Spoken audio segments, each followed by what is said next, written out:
हमारे चारों ओर के परिवेश में हम देखते हैं कि जीव जंतु, पेड़ पौधे, मनुष्य, इन सभी के बीच एक इंटरकनेक्शन होता है, एक अंतर संबंध होता है और यही सारे मिलकर के पर्यावरण का निर्माण करते हैं। या हम कहें कि पर्यावरण के अंतर्गत आर्थिक, भौतिक, रासायनिक, सामाजिक, जैविक जितने भी घटक होते हैं, इन सब का समावेश होता है। पर्यावरण एक व्यापक शब्द होता है। इसमें उन सभी भौतिक, रासायनिक, जैविक, सामाजिक जितने भी कारक होते हैं, ये किसी न किसी प्रकार से मनुष्य को, जीव जंतुओं को और पेड़ पौधों को प्रभावित करते हैं। और इनसे बना हुआ जो परिधन आवरण शब्द हम कहते हैं पर्यावरण, तो ये सराउंडिंग से रिलेटेड होता है, यानी हमारे आसपास का जो परिवेश है, तो ये कहलाता है पर्यावरण। पर्यावरण अध्ययन विज्ञान की ही ऐसी शाखा है जिसमें हम वातावरण में होने वाले जितने भी परिवर्तन हैं उनका अध्ययन करते हैं। अब इस वातावरण में क्या क्या है, तो वातावरण में जल है, वायु है, मृदा है, सूर्य की रोशनी है, बादल है, आकाश है, इन सभी का अध्ययन हम पर्यावरण अध्ययन के अंतर्गत करते हैं। पर्यावरण शब्द की उत्पत्ति एनवायरन नाम के ग्रीक शब्द से हुई है, जिसका अर्थ होता है सराउंडिंग या हमारे आसपास का वातावरण, हमारे आसपास का परिवेश। पर्यावरण को यदि हम अध्ययन करते हैं तो पर्यावरण के अंतर्गत 3 घटक होते हैं, जैविक, अजैविक और ऊर्जा घटक। जैविक घटक यानी बायोटिक कंपोनेंट, अजैविक घटक यानी एबायोटिक कंपोनेंट और जो ऊर्जा घटक है यानी एनर्जी कंपोनेंट। तो जो जैविक घटक होते हैं इसके अंतर्गत सभी जीवित जीव, चाहे वो पौधे हों, जंतु हों, मनुष्य हों, इन सभी घटकों से मिलकर के जैविक घटक होता है। अजैविक घटक के अंतर्गत हमारे चारों ओर स्थल मंडल है, जल मंडल है, वायुमंडल है, इन सब का समावेश होता है। ऊर्जा घटक के अंतर्गत हमारे आसपास जितने भी चक्र होते हैं, ऊर्जा से संबंधित जितने भी चक्र हैं, चाहे वो रासायनिक ऊर्जा चक्र हो, ताप रासायनिक चक्र हो, जल विद्युत ऊर्जा हो, नाभिकीय ऊर्जा हो, सौर ऊर्जा हो, इन सब का समावेश इसके अंतर्गत होता है। जितने भी ऊर्जा से संबंधित चक्र हैं वो इसके अंतर्गत अध्ययन किए जाते हैं। ये जो अध्याय है ये पर्यावरणीय रसायन है। पर्यावरणीय रसायन के अंतर्गत हम विभिन्न प्रकार के जो घटनाएं होती हैं हमारे आसपास, जो चिंताजनक भी है और जिसका निवारण भी कर सकते हैं, और बहुत सारे इसके अंतर्गत केमिकल रिएक्शंस होते हैं। इस वजह से इसे हमारे इस अध्याय में शामिल किया गया है ताकि पर्यावरण में होने वाली जितनी भी दुष्प्रभाव हैं, कुछ घटकों के कारण होने वाले दुष्प्रभाव हैं, इनका प्रभाव मनुष्य पर, जीव जंतुओं पर, पेड़ पौधों पर पड़ रहा है। तो इस वजह से पर्यावरणीय रसायन में हम बहुत सारे ऐसे केमिकल रिएक्शंस के बारे में पढ़ेंगे जो अपने आप भी होती हैं, कई बार कुछ कारणों से भी होती हैं, जो मानव जनित भी होती हैं, कुछ प्राकृतिक भी होती हैं। तो इन सभी घटनाओं को हम कैसे कम कर सकते हैं, कैसे हम इस प्रकार के प्रदूषण को निवारण कर सकते हैं, इन सभी घटनाओं के बारे में हम इस पाठ में चर्चा करेंगे। तो सबसे पहले हम देखते हैं पर्यावरणीय प्रदूषण शब्द का क्या अर्थ है। पर्यावरणीय प्रदूषण का अर्थ है जितने भी अवांछनीय परिवर्तन, यानी हमारे आसपास बहुत सारी ऐसी घटनाएं होती हैं जो अवांछनीय होती हैं और इन अवांछनीय परिवर्तनों का वातावरण पर प्रभाव पड़ता है, और ये वातावरण प्रभावित होता है तो उससे वनस्पति, जीव जंतु, मनुष्य सभी प्रभावित होते हैं। तो हम कह सकते हैं कि पर्यावरणीय प्रदूषण अवांछनीय परिवर्तनों का वातावरण पर पड़ने वाला वह प्रभाव होता है जिसकी वजह से मनुष्य, जीव जंतु, पेड़ पौधे, इन सभी पर हानिकारक प्रभाव पड़ता है। प्रदूषण वायु, जल, मृदा, इन सब में होने वाला भौतिक, रासायनिक और जैविक गुणों का एक अवांछनीय परिवर्तन कहा जा सकता है, जिसका मनुष्य पर और उसके साथ साथ जो आसपास जीव जंतु हैं, वनस्पति हैं, सभी को किसी न किसी रूप में ये अवांछनीय परिवर्तन प्रभावित करते ही हैं। यदि हमारे आसपास किसी भी प्रकार का प्रदूषण होता है तो उससे मनुष्य के साथ साथ जितने भी जीवित घटक हैं, चाहे वो पेड़ पौधे हों, चाहे वो जंतु हों, सभी प्रभावित होते हैं। अब इस प्रदूषण को फैलाने वाले जो कारक होते हैं, जिनकी वजह से प्रदूषण होता है, उसे हम कहते हैं प्रदूषक। तो प्रदूषक के अंतर्गत हम देखते हैं बहुत सारी गैसेस भी हैं, जैसे कार्बन डाइऑक्साइड है, सल्फर डाइऑक्साइड है, नाइट्रिक ऑक्साइड है। तो कई सारी ऐसे प्रकृति में उपलब्ध जो गैसें होती है, जिसकी मात्रा यदि अनुपात से अधिक होता है तो फिर वो प्रदूषण का कारण बन जाती है। तो वायु में बहुत सारी ऐसे गैसेस हैं, जैसे कार्बन डाइऑक्साइड, सल्फर डाइऑक्साइड हो, ओजोन है, नाइट्रोजन डाइऑक्साइड है, ऐसे बहुत सारी गैसेस होती हैं जो कि वायु में उपस्थित होते हैं। कभी कभी हम देखते हैं, या प्रायः आजकल ये देखा जा रहा है कि बहुत सारे मानवीय क्रियाकलाप या हमारे जो भी हम दैनिक जीवन में उपयोग कर रहे हैं जितनी भी वस्तुओं का, कहीं ना कहीं इस तरह के प्रदूषक गैस उसमें से निकल रही है, जो वातावरण में इन गैसों की मात्रा को लगातार बढ़ा रहे हैं। जब वातावरण में इस तरह की गैसें लगातार बढ़ती हैं तो निश्चित रूप से यहाँ पर वायु प्रदूषण होगा ही। तो यहाँ पर हमने ये देखा कि बहुत सारी ऐसी क्रियाएं हैं, मानवीय क्रियाएं, जिनकी वजह से प्रदूषण फैलता है। अब हम जानेंगे कि कुछ ऐसे भी पदार्थ होते हैं जो वातावरण में उपस्थित नहीं हैं। जैसा हमने देखा कि कुछ गैसेस वातावरण में हैं, उनकी वजह से प्रदूषण हो रहा है यदि उनकी मात्रा बढ़ती जा रही है तो। लेकिन कभी कभी हम देख रहे हैं कि कुछ ऐसे भी पदार्थ होते हैं जो वातावरण में उपस्थित नहीं हैं, लेकिन कई बार बहुत सारी ऐसी रासायनिक घटनाएं होती हैं, रासायनिक क्रियाएं होती हैं जो कि इस प्रकार के गैसों को उत्पन्न करती हैं, या इस प्रकार की गैसें मुक्त होती हैं और प्रदूषण का जन्म होता है। तो इस तरह के जो पदार्थ होते हैं जो पहले से वातावरण में नहीं है, लेकिन कुछ रासायनिक घटनाओं, रासायनिक क्रियाओं के कारण उत्पन्न होते हैं, उसे हम कहते हैं संदूषक या कॉन्टामिनेंट्स। तो यहाँ पर हम देखेंगे कि ये कॉन्टामिनेंट्स जो शब्द है उसको हम एक एग्जाम्पल से समझते हैं। आप सभी भोपाल गैस कांड के बारे में बहुत अच्छे से जानते हैं। भोपाल गैस कांड में एक गैस निकली थी जो कि यूनियन कार्बाइड फैक्ट्री से निकली थी, और इस गैस का नाम था MIC, शॉर्ट फॉर्म में कहते हैं मेथिल आइसोसाइनाइड। मेथिल आइसोसाइनाइड जो है ये बहुत ही जहरीली गैस थी। इस गैस के कारण आज भी भोपाल के आसपास एवं भोपाल में बहुत सारी बीमारियां या बहुत सारे जो रोग है वो दिखाई देते हैं, या जिसका दूरगामी परिणाम भी बहुत देखने को मिला। तो ये एक विश्व स्तर पर हुई एक आपदा कह सकते हैं इसको, जो ये MIC है। तो ये पहले से उपलब्ध नहीं थी, वायु में पहले से नहीं थी, लेकिन चूँकि इस गैस की व्युत्पत्ति जो है वो यूनियन कार्बाइड फैक्ट्री में किसी कारण से हुई, और इसकी वजह से बहुत सारा एरिया जो है, बहुत सारा भोपाल के आसपास का जो क्षेत्र है वो प्रभावित हुआ, और इसके द्वारा बहुत सारी बीमारियां भी हुई, और आने वाली कई पीढ़ी तक ये बीमारियों का प्रवाह जो है वो चलता रहा। तो इतना हानिकारक प्रभाव जो है वो इस MIC का देखने को मिला। अब हम देखेंगे कि कुछ ऐसे भी प्रदूषक होते हैं जो अपने आप अपघटित हो सकते हैं, अपने आप इनका निम्नीकरण हो सकता है, जो कि बायोडिग्रेडेबल होते हैं।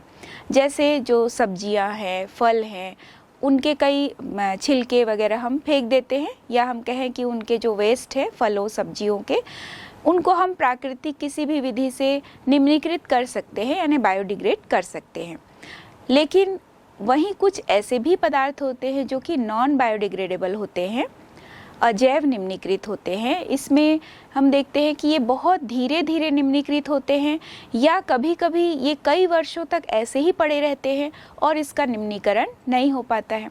तो इसको हम जैव अनिम्नीकृत पदार्थ भी कहते हैं, या इस तरह के प्रदूषक जो है वो जैव अनिम्नीकृत प्रदूषक कहे जाते हैं। इसके अंतर्गत हम देखते हैं प्लास्टिक है, DDT है। DDT जिसका पूरा नाम है डाइक्लोरो डाइफेनाइल ट्राइक्लोरोएथेन। तो ये जो DDT है ये भी बहुत अधिक प्रदूषण को फैलाते हैं, और जल्दी से ये बायोडिग्रेडेबल भी नहीं होते हैं।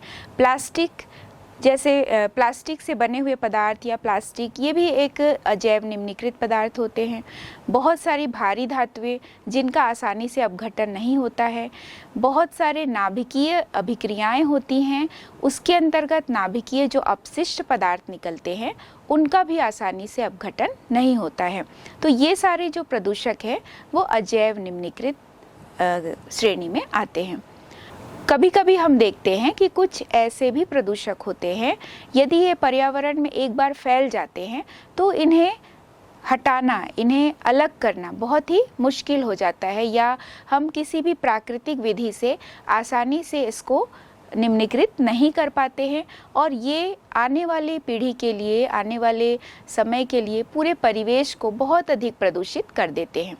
तो पर्यावरणीय जो प्रदूषण होता है या पर्यावरणीय प्रदूषण में जो प्रदूषक है वो अलग अलग स्रोत से उत्पन्न हो सकते हैं, जैसे कि वायु या जल या मनुष्य द्वारा या मृदा में गाड़ने से भी इस प्रकार के प्रदूषण फैलते हैं। तो प्रदूषण फैलाने के लिए बहुत सारे माध्यम होते हैं। तो इसको हमने देखा कि वायु से, जल से या मानवीय क्रियाकलाप से, मृदा में किसी भी तरह से ये उत्पन्न हो सकते हैं। तो प्रदूषक जो है वो ठोस भी हो सकते हैं, द्रव भी हो सकते हैं और कुछ गैसीय पदार्थ भी हो सकते हैं। तो कभी कभी हम देखते हैं कि इस प्रकार के जो प्रदूषक हैं वो कुछ प्राकृतिक घटनाओं में भी उत्पन्न होते हैं। तो यहाँ पर हम कुछ प्रदूषकों के बारे में जानेंगे। जैसे प्रदूषक यदि मान लीजिए गैसियस है तो किस प्रकार के गैस जो है प्रदूषक की तरह कार्य करते हैं।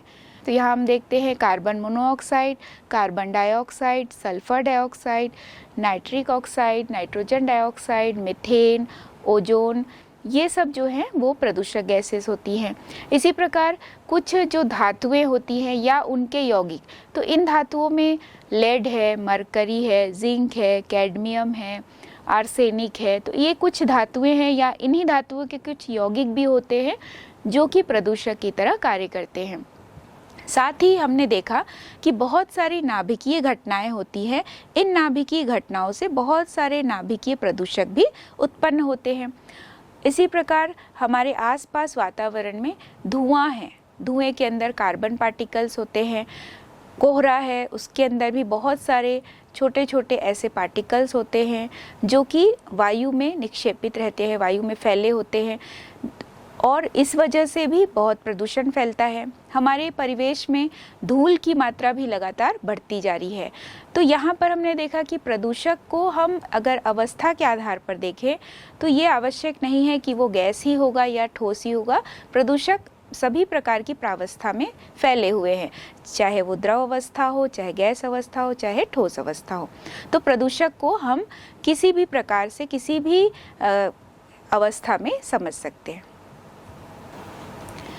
प्रदूषण के स्रोत क्या क्या होते हैं, यानी जहाँ से प्रदूषण उत्पन्न होता है। सोर्स ऑफ पॉल्यूशन का अर्थ होता है कि कहाँ से प्रदूषण फैला है या कहाँ से प्रदूषण उत्पन्न हो रहा है। ये जो उद्गम क्षेत्र हैं, जैसे अगर वाहन से धुआं निकल रहा है किसी ईंधन के जलने पर, तो इसका स्रोत हो गया वाहन। यहाँ पर हम देखते हैं कि इससे प्रभावित होने वाले, यानी प्रदूषण से प्रभावित होने वाले कौन लोग होते हैं। प्रदूषण से प्रभावित होने वाले लोग होते हैं आसपास के जितने भी सजीव और निर्जीव, ये हो सकते हैं प्रदूषण के प्रभावी। तो क्योंकि निर्जीव भी प्रदूषण के प्रभावित क्षेत्र के अंतर्गत आएंगे। जैसे हम देखते हैं आगरा का जो ताजमहल है, इसमें भी लगातार हम देख रहे हैं कि परत जमती जा रही है। ये अम्ल वर्षा के कारण होती है। आगे हम देखेंगे अम्ल वर्षा को बहुत डिटेल में। चूँकि यह एक निर्जीव घटक है, वह भी प्रभावित हो रहा है प्रदूषण से। तो हम कह सकते हैं कि ग्राही में निर्जीव भी हो सकते हैं और सजीव भी हो सकते हैं। यदि हम यहाँ पर एक उदाहरण लें, जैसे हमने देखा वाहन का उदाहरण कि वाहन से धुआं निकल रहा है किसी ईंधन के जलने पर, तो उस धुएं में सल्फर डाइऑक्साइड है, नाइट्रिक ऑक्साइड है, कार्बन डाइऑक्साइड, कार्बन मोनोऑक्साइड, ये सारी गैसेस होती हैं। इसके ग्राही होते हैं मनुष्य। और यहाँ पर अगर ये NO2 है या SO2 है, ये वापस जल से क्रिया कर लेते हैं अम्ल वर्षा के रूप में यहाँ पे पृथ्वी में सल्फ्यूरिक अम्ल और नाइट्रिक अम्ल के रूप में वापस आते हैं, जिससे निर्जीव जो घटक हमने देखा कि आगरा का ताजमहल या ऐसे बहुत सारे मॉन्यूमेंट्स हैं जो इस प्रकार के अम्ल वर्षा से प्रभावित हो रहे हैं। तो यहाँ पर हम एक और शब्द के बारे में जानेंगे जिसको हम कहते हैं थ्रेशहोल्ड लिमिट वैल्यू, जिसको हम TLV के नाम से जानते हैं या प्रवेश सीमा मान। इसका अर्थ होता है कि प्रदूषक की वह अधिकतम मात्रा जो कि ग्राही को प्रभावित नहीं करती है, जिसे हम TLV के नाम से जानते हैं। तो यहाँ पर हम कुछ मात्रा देखेंगे TLV के आधार पर, पार्ट्स पर मिलियन में हम इसको देखेंगे, यानी पूरा जो कंसंट्रेशन है गैस का वो ppm के आधार पर हम देखते हैं। तो जैसे प्रदूषक यदि COCl2 है तो इसकी ppm में जो TLV का मान है वो है 0.1। इसी प्रकार क्लोरीन है तो इसके ppm के आधार पर जो मान है वो है 1 ppm। Sulphur dioxide, nitric oxide, nitrogen dioxide, इसमें जो ppm के आधार पर मान है वो 5 ppm। ऐसे ही कार्बन मोनोऑक्साइड है तो इसके लिए ppm वैल्यू है TLV के लिए ये 40 से 50 के रेंज में होती है। और CO2 जो है, कार्बन डाइऑक्साइड जो है, इसमें 5000 ppm TLV का मान होता है। तो इस तरह से हमने देखा कि बहुत सारी ऐसे गैसेस होती हैं जिसकी अधिकतम सीमा, यानी जो भी प्रदूषक होती है उसकी अधिकतम सीमा की जो मात्रा होती है जो कि ग्राही को प्रभावित नहीं करती है, उस सीमा को हम कहते हैं थ्रेशहोल्ड लिमिट वैल्यू। अब हमने सोर्स के बारे में समझा, ग्राही के बारे में समझा, अब हम सिंक के बारे में जानेंगे। सिंक जो है वो ऐसे पदार्थ हो सकते हैं या ऐसे माध्यम होते हैं जो स्थायी प्रदूषकों के साथ क्रिया कर लेते हैं और ये सिंक कहलाने लगते हैं।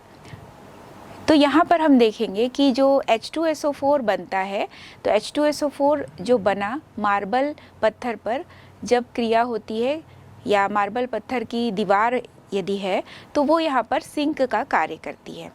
जैसे हमने आगरा के ताजमहल का उदाहरण लिया जो कि संगमरमर से बना हुआ है, मार्बल है, और ये जो मार्बल की जो दीवार है वो यहाँ पर कार्य करती है सिंक की तरह, क्योंकि अगर ये H2SO4 बना है अम्ल वर्षा के दौरान तो ये मार्बल के साथ, यानी मार्बल में कैल्शियम कार्बोनेट है, तो कैल्शियम कार्बोनेट के साथ क्रिया करके ये बना लेता है कैल्शियम सल्फेट, वाटर और कार्बन डाइऑक्साइड। तो ये इस तरह से रिएक्शन करते हैं CaCO3 plus H2SO4 is equal to CaSO4 plus CO2 plus H2O। तो इस प्रकार से मार्बल में इस तरह की क्रिया हुई तो ये जो मार्बल है वो यहाँ सिंक की तरह कार्य करता है। तो ये एक माध्यम होता है जो कि स्थायी प्रदूषकों के साथ क्रिया कर लेता है और प्रदूषण जो है वो फैलता है। तो यहाँ पर हम जानेंगे कि वायुमंडलीय जो कार्बन डाइऑक्साइड होते हैं या बहुत सारे ऐसे घुलित जल में घुलित जो गैसेस होते हैं उनके लिए जो महासागर है वो सिंक की तरह कार्य करता है। जैसे हम ये देखते हैं कि समुद्र या महासागर भी लगातार प्रदूषित होते जा रहे हैं, तो सारी जो गैसेस होती हैं और जितने भी जल में घुली बहुत सारी ऐसे प्रदूषक गैसेस होती हैं जो लगातार महासागर में फैलती जा रही है, तो ये यहाँ पर महासागर जो है वो इन गैसों के लिए सिंक की तरह कार्य करता है। वातावरणीय प्रदूषण, इसको समझने से पहले हमें वायुमंडल के बारे में या हमारे आसपास जो जैव मंडल है इसके बारे में जानना आवश्यक है। तो पृथ्वी के जो अलग अलग भाग होते हैं वहाँ पर वातावरण में अगर हम देखें तो अलग अलग सतह होती है और हर सतह की मोटाई, हर सतह का जो घनत्व होता है वो अलग अलग होता है। पृथ्वी की ऐसी सतह जहाँ पर जीवन संभव है उसे हम जानते हैं ट्रोपोस्फियर या क्षोभ मंडल के नाम से। तो जहाँ पर जीवन है, जीवन संभव है, जहाँ पर पेड़ पौधे हैं, जीवित जीव हैं, ये पूरा जो भाग होता है ये ट्रोपोस्फियर के नाम से जाना जाता है। ऐसे ही बहुत सारे अलग अलग पृथ्वी के क्षेत्र हैं जिसे हमें जानना बहुत आवश्यक है जब हम पर्यावरणीय प्रदूषण या वातावरणीय प्रदूषण के बारे में बात करते हैं। तो समुद्र की सतह से जो इसकी ऊंचाई होती है ट्रोपोस्फियर की, वो लगभग 10 किलोमीटर तक की होती है। इस 10 किलोमीटर तक का जो क्षेत्र होता है ये ट्रोपोस्फियर का होता है, यानी 0 से 10 किलोमीटर तक का क्षेत्र। यहाँ पर क्षोभ मंडल के ऊपर हम देख रहे हैं कि 10 से 50 जो किलोमीटर है पूरा, 10 से 50 किलोमीटर का जो क्षेत्र होता है ये कहलाता है समताप मंडल या स्ट्रेटोस्फियर। इसी प्रकार स्ट्रेटोस्फियर के ऊपर जो सतह होती है इसे हम कहते हैं मीजोस्फियर और उसके ऊपर है थर्मोस्फियर। तो यहाँ पर हमने देखा कि बहुत सारे अलग अलग पृथ्वी की सतह हैं अलग अलग प्रकार से, तो इसे हम जानेंगे डिटेल में कि हर एक जो सतह होती है वो कहाँ से कहाँ तक होती है और इसमें कौन कौन सी गैसें उपलब्ध होती हैं। तो सबसे पहले हम जानेंगे क्षोभ मंडल या ट्रोपोस्फियर के बारे में। तो ये जो ट्रोपोस्फियर है, जैसा हमने देखा कि पृथ्वी की सतह से इसका जो भाग है वो 0 से 10 किलोमीटर तक का होता है और इस क्षेत्र में हम देखते हैं बहुत सारे गैसेस होती हैं जैसे कि नाइट्रोजन, ऑक्सीजन, कार्बन डाइऑक्साइड, जल या जलवाष्प। और यहाँ पर जो तापमान होता है यह तापमान होता है 15 डिग्री सेंटीग्रेड से 56 डिग्री सेंटीग्रेड का। इसी प्रकार इसके ऊपर वाला जो क्षेत्र होता है जिसे हम कहते हैं स्ट्रेटोस्फियर या समताप मंडल, इस क्षेत्र में हम देख रहे हैं कि नाइट्रोजन, ओजोन, ऑक्सीजन, आयन्स के रूप में ऑक्सीजन आयन है O2+, O+ और एक क्रियाशील ऑक्सीजन जिसको हम नवजात ऑक्सीजन या बहुत ही एक्साइटेड ऑक्सीजन जो क्रियाशील होता है ये इस लेयर में प्रेजेंट होता है। और इस लेयर का जो तापमान होता है वो 56 डिग्री सेंटीग्रेड से -2 डिग्री सेंटीग्रेड तक का होता है।